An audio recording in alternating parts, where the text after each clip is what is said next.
좋아요, 구독.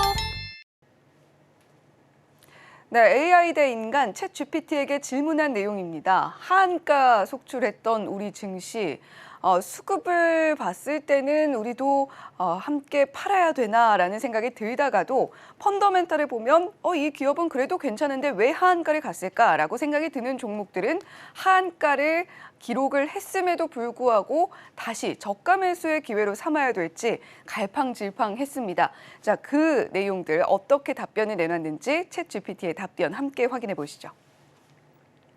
챗 GPT는 이런 이야기를 내놓고 있습니다. 물론 수급과 펀더멘탈은 우리가 투자를 결정하는 데 있어서 상당히 중요한 요인 중에 하나가 되겠죠. 수급과 펀더멘탈 당연히 기본적으로 분석을 해야 되지만 그보다 더 중요한 것은 객관적이고 또 전략적인 판단이 되겠다라는 답변을 첫 번째로 내놨습니다. 자, 그렇다면 기본적인 펀더멘탈 분석이 중요하지 않느냐? 그것은 아니다. 무조건 우선적으로 펀더멘탈 분석은 진행이 돼야 되고 하한가가 속출하는 현상에 빗대어서 봤을 때는 수급 악화라는 것은 결국에는 하한가 속출했다라는 것은 수급 악화의 어떤 시그널, 강력한 시그널이 될 수 있다라는 것도 함께 말을 하고 있습니다. 결국에는 펀더멘탈 분석이 끝났고 수급 악화가 되고 있는 이 현상에 대해서 분석이 끝났다면 해당 기업과 또 해당 산업의 앞으로의 발전 가능성은 어떻게 될 것이냐 이 부분을 고려해서 결국엔 객관적이고 전략적인 판단을 세우는 것이 아주 중요한 전략이 될 것이다 라고 이야기를 내놓고 있습니다.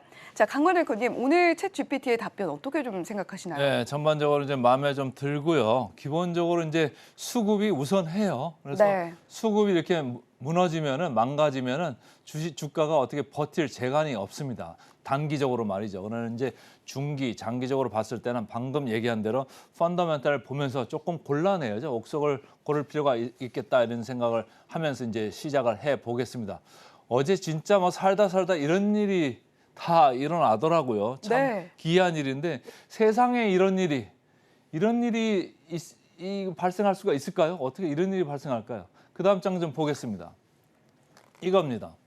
SG, 그러니까 프랑스계 증권사인데 이쪽 창구로 하한가가 8개나 나왔어요. 한번 이름을 읽어볼까요? 대성홀딩스, 세방, 삼천리, 서울가스, 다올투자증권, 선광, 하림지주 여기까지 다 마이너스 30%입니다. 다 한가고요.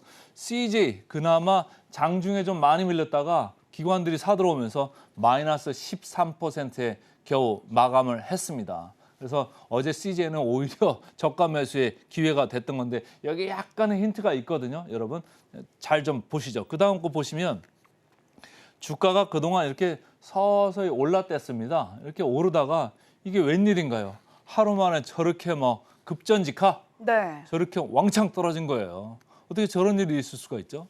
저는 살다 진짜 처음 봅니다. 그리고 관계기관에서 이런 걸 이제 조사를 들어갈 거다 이런 얘기들이 나오고 있는데 저 주가가 오른 걸 보면은 이 지주사 형태에 있는 위에 상위에 위치한 회사들이 많거든요. 그리고 유동성이 좀 떨어지는 회사들이 많아서 네. 살금살금 주가를 그동안 너무 올린 거 아니냐, 인위적으로 올린 거 아니냐 이런 주가 조작의 가능성까지도 지금 언론 보도에서 지금 막 이렇게 거론이 되고 있어요. 그래서 조금 이제 의심을 이제 하고 있는 건데 시장에서 계속적으로 물음표가 남아 있으면 어떻습니까? 주가가 좋을 리가 없습니다. 그러니까 가지고 있는 분들은 조금 고통이 있을 수가 있겠다 이런 생각을 하고요. 다만 옥석을 가릴 필요는 있다.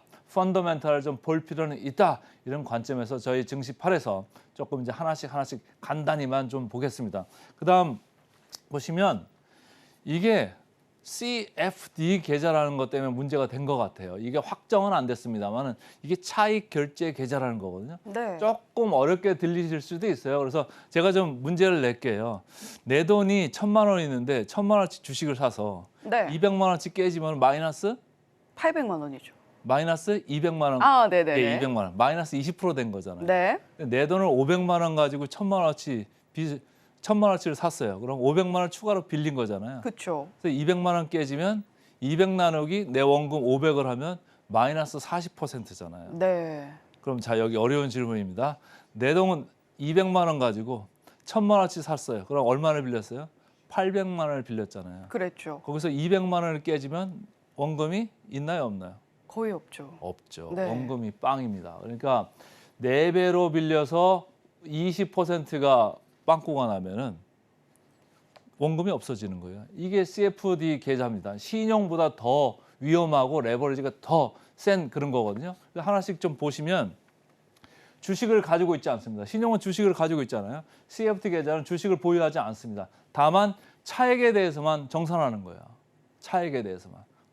그리고 개인 투자자도 전문 투자자 요건을 갖춰서 등록을 한 사람들은 차입 공매도도 가능합니다. 그래서 반대 포지션으로 하락에 대해서도 팔 수가 있어요. 그래서 참 많이 사람들이 사용을 하는 건데 레버리지를 활용하는 방식이다. 그래서 돈을 벌 때도 왕창 벌었다가 깨질 때도 왕창 깨지는 거예요. 만약에 어제 한 사람들이 만약에 200만 원 가지고 1000만 원을 빌려서 했던 사람들이라면 하루에 마이너스 30%면은 원금이 없어져 버리는 거예요. 네.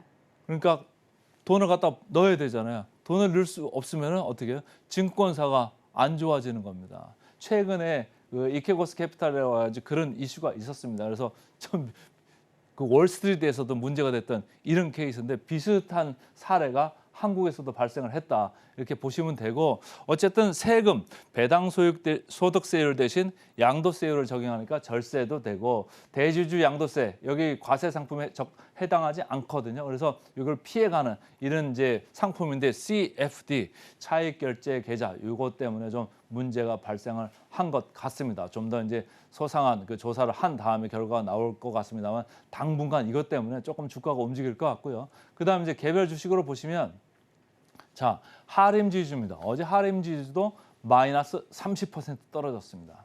그런데 하한가에 사자가 없었어요.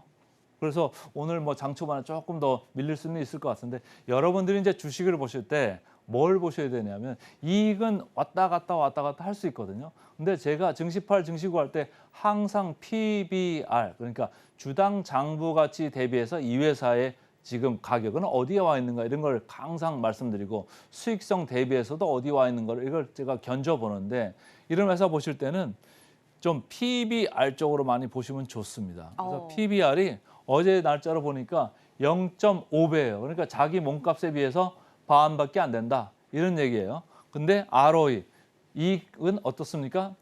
자기 자본 이익률이 9%예요. 그러니까 9%라는 거는 시장 평균이 지금 6%인데 9%면 어느 정도 평균 이상으로 돈은 번다 이런 얘기거든요. 근데 몸값은 0.5입니다. 그러면 코스피는 지금 0.9나 되거든요. 그러니까 코스피보다 어제 마이너스 30% 때문에 훨씬 더 떨어져 있다. 이런 얘기가 됩니다. 그런데 오늘 장 초반에 좀 더 약할 수도 있어요. 그러니까 장 초반에 생각을 하시는 분들은 조금 길게 가져가겠다 생각하시는 분들은 뭐 분할로 좀 생각을 하셔도 되는 타이밍 아닌가. 다만 지주사들은 조금 할인을 받잖아요. 밑에 자회사들이 많아서 그 더블 디스카운트 중복으로 계산한 그 이슈 때문에 조금 할인을 받는 경향이 있습니다만은 조금 싼 국면으로 오늘 장 초반에 내려올 수도 있다. 이런 생각을 하시면서 좀 보시고요. 그다음 이제 CJ입니다. CJ도 IBK 투자증권에서 최근에 리포트가 나왔던데 여기도 뭐 지주 회사잖아요. 제일 CJ 계열사의 최상단에 있는 회사거든요. 그렇기 때문에 이 회사도 PBR로 보는 게 맞습니다. 그래서 PBR로 보시면 PB가 0.63배네요. 근데 이 회사는 ROE가 하림 지주보다는 좀 낮네요. 6.7%. 이 정도고 비상장 계열사가 많은데 거기서 이제 IPO 올라올 수 있는 올리브 영 같은 이런 회사가 있거든요. 바로 이 회사 밑에 있습니다. 그렇기 때문에 이제 좀 관심을 받았던 주식 중에 하나인데 이 회사도 지주 회사이기 때문에 상당폭 할인을 받을 수 있습니다. 그래서 0.63 대 6.7%면 제가 볼 때는 그렇게 뭐 싼 것도 아니고 매력도는 현 상태도 그냥 그저 그런 수준이고 어제 기관들이 매수가 들어온 거는 저 밑에 마이너스 20% 30%이 권역에서 샀기 때문에 아까 보니까 마이너스 10%대에서 끝났잖아요. 네. 장중에 사자마자 단기 차익이 발생을 했다. 그렇다면 오늘 다시 차익을 실현할 수도 있는 그런 매매가 기관 쪽에서 나올 수도 있는데 이건 조금 지켜봐 보시자고요.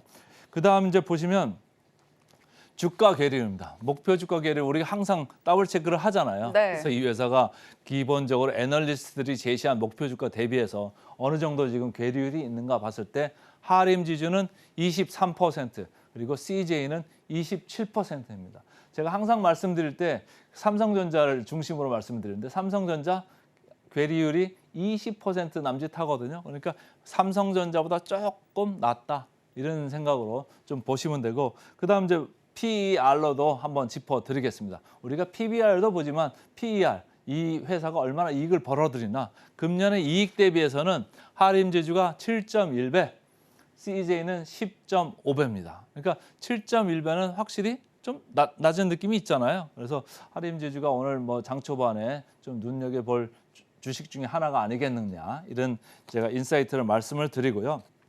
자, 노파심에 하나 더 말씀을 드리겠습니다.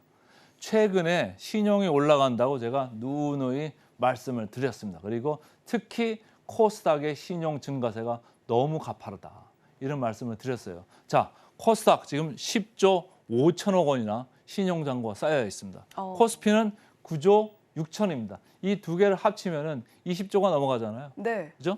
이쪽에 오른쪽 끝에 보세요. 두 개를 합친 금액인데 저쪽에 25조, 6조 갔을 때랑 지금 거의 육박하고 있잖아요. 그렇죠? 그때 이렇게 신용이 많이 쌓여가지고 있다가 주가가 난리가 났지 않습니까? 시장이. 근데 지금도 약간 이런 국면입니다. 하한가가 나오면 다른 신용 많은 종목들도 그런 가능성이 있어요. 반대 매매. 반대 매매 가능성이 있으면 어떻습니까? 미리미리 선제적으로 그 주가들을 미리미리 팔 수가 있잖아요. 네. 그럼 그것 때문에 더 악화가 되는 거예요. 주가가 또 내려가니까 담보율이 떨어지지 않습니까? 담보율이 떨어지니까 또 반대 매매가 나올 개연성이 높아진다. 이런 걸 좀 생각을 하시면서 대비를 해야 되고, 코스닥이 왜 높다고 말씀을 드리냐면 코스닥의 시장 사이즈하고 코스피의 시장 사이즈하고 5배 차이 납니다. 코스닥이 5배 작거든요. 그런데 여기 신용잔고는 더 높아요, 오히려. 무슨 얘기입니까? 개인들이 신용을 어마어마하게 썼다는 얘기입니다. 여러분 신용 조심하시고요. 그다음 또 높아짐을 하나 더 말씀을 드리겠습니다. 자, 최근에 개인 투자자들이 2차 전지 쪽으로 모두 달려갔습니다. 그런 결과로 신용잔고가 지금 이 상태에 와 있습니다. 네. 자, 미래나노텍 10%가 넘었고요. 대보마그네틱 9%입니다. LNF는 좀 나아서 3.9%, 대주전자재료 3.4%입니다. 제가 그래서 빨간 칠, 오렌색, 이 주황색, 이 칠한 주식들은 그런 가능성이 큰 거예요. 반대 매매 언제든지 나올 수가 있다. 그래서 그거를 좀 염두하시면서 좀 생각을 하셔야 되고, 다행히 에코프로비엠, 에코프로는 1.9, 1.5%밖에 안 되네요. 그래서 다행히 신용잔고 비율이 낮아서 그쪽은 영향이 없으나 저 위에 있는 미래나노텍, 대보마그네틱, LNF, 대주전자재료 이쪽에 있는 주식들은 조금 신경을 쓰셔야 될 것 같다. 이렇게 좀 말씀을 드리면서 마치겠습니다. 좋아요, 구독!